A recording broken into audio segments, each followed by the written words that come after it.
Welcome, welcome to my channel.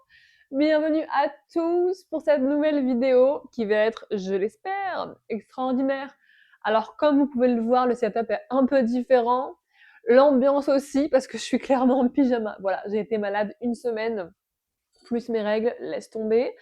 Donc, je me suis dit, tu sais quoi, Justine, on va quand même faire une vidéo, mais un peu plus sympa sur les énergies du mois de mars. Ça va être très croustillant parce qu'il y a tellement de choses qui se passent en ce moment au niveau énergétique, c'est crazy.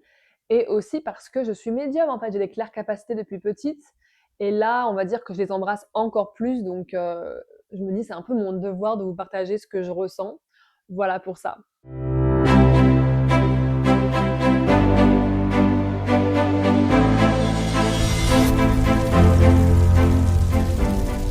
Mmh.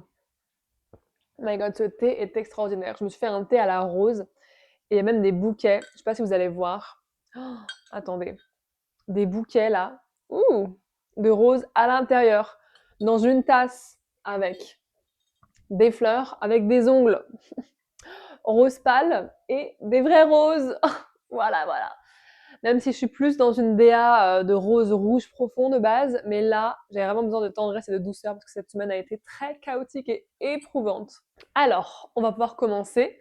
Je vais m'aider de cet oracle, qui est l'oracle de ma très chère et tendre amie Cindy.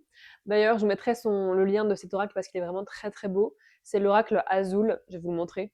Il est vraiment magnifique. Genre, ça c'est le dos. À quoi ça ressemble, voilà. Le dos, c'est genre vraiment le mood Portugal avec les mosaïques. C'est super joli, voilà. Donc, alors déjà, avant même des cartes, enfin, en attendant qu'elles me disent quelque chose, parce que je me connecte aussi à l'énergie collective et en vrai, vraiment à ce que tu as besoin d'entendre, hein, très clairement, c'est que cette année 2026 est assez mouvementée, voilà. On le sait, cheval de feu, enfin, tout le monde en parle, que c'est une année 1. Très bien, très bien, très bien, je suis d'accord avec ça. Mais les gens, ce qu'ils savent pas, ce qu'ils prennent pas en compte, c'est qu'en fait, ce n'est pas juste un nouveau cycle de 10 ans. Pas du tout, en fait. Là, on est sur une fin de cycle de 2000 ans, les gars. Donc, comment vous dire, ça se fait pas en 2 minutes. Et là, cette énergie de mois de mars, on va entrer dans la saison du bélier. Donc là, on est toujours en poisson, donc la bascule va se faire au niveau de l'équinoxe du printemps, donc c'est le 21. Et c'est exactement le moment du passage du soleil qui transite le poisson pour aller en bélier. Et pour moi, c'est vraiment, enfin c'est même pas pour moi en fait, je dis pour moi, mais c'est astrologiquement parlant quoi. C'est le passage vraiment de la nouvelle année. C'est le printemps qui redémarre, c'est la fin de l'hiver, c'est là où les bourgeons sortent, où les animaux courent dans les champs. Enfin voilà, c'est vraiment le moment de renaissance. Et c'est un moment aussi où on sort de l'introspection pour aller dans l'action et initier de nouveaux projets, de nouvelles choses. Et le bélier, c'est exactement ça. Donc ça, c'est un peu de manière générale parce que c'est tous les ans. Maintenant, cette année en particulier, genre pour ce mois de mars-là, ce qui va nous être demandé, c'est de choisir, c'est de décider. Et c'est aussi, j'entends, c'est de prendre parti en fait, de se positionner. C'est exactement le mot, c'est de choisir un camp en fait. Je vais être c'est un peu bizarre ce que je dis là, mais moi c'est choisir un camp. Quel est ton camp? Celui de l'ombre ou de la lumière? Parce que faut savoir que j'adore cette phrase, mais les gens qui ne font rien sont pas de la lumière, ils sont de l'ombre. C'est un peu dur ce que je dis là, je sais, mais c'est la vérité, c'est vraiment ce que je sens vraiment. Là, je filtre rien du tout, hein. Il n'y a pas de montage, enfin, il y a quasiment pas de montage sur cette vidéo. Je coupe quasiment rien, donc c'est sans filtre, hein. La phrase que j'aime beaucoup qui me vient là, c'est que le mal n'a besoin que de l'inaction des gens de bien pour exister. Je répète, le mal n'a besoin que de l'inaction des gens de bien pour exister.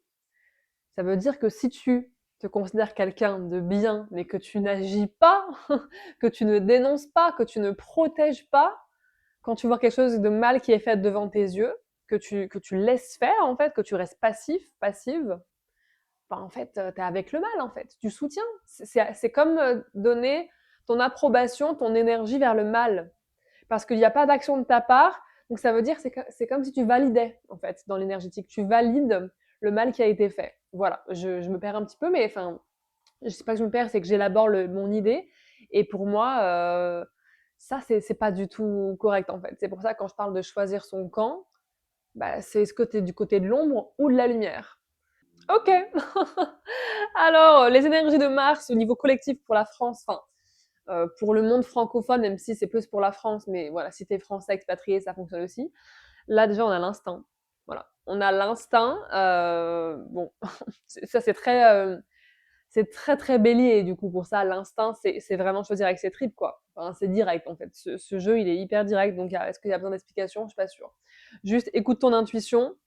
Parce qu'elle sait, ça je le dis tout le temps, mais bon, voilà, les gens, en général, ont besoin d'entendre plusieurs fois. Et on a quoi là? Solitude. Alright, solitude. Parce que justement, pour écouter son instinct, solitude, je vous la montre la carte quand même. On a besoin en fait d'être avec soi-même, d'être dans un espace calme en fait où il n'y aura pas de distraction qui nous empêche, qui nous éloigne de notre centre et de notre essence même divine, qui fait que bah, quand il y a du brouhaha, quand il y a des stimuli extérieurs, on n'arrive pas à se recentrer tout simplement et faire les bons choix pour soi. OK, OK, OK. Donc là, on a l'hiver. C'est très intéressant parce que les cartes sont très différentes dans le jeu, hein, mais là, on a beaucoup ce bleu-là, enfin, ce... Voilà, je vous montre, hein, vous verrez mieux comme ça. On a l'hiver. Donc pour moi, l'hiver, bah, c'est exactement le passage en fait. Le passage de l'hiver au printemps. Mais il y a comme...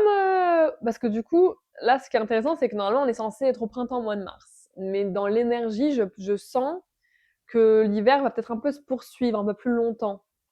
Dans le sens où ça va pas peut-être pas être un printemps qui va commencer en mars. Alors oui, ça commence en mars, mais on va dire que pour que vos graines, les graines de vos projets, de ce que vous voulez faire pousser, elles germent, bah ça va prendre un peu plus de temps, quoi.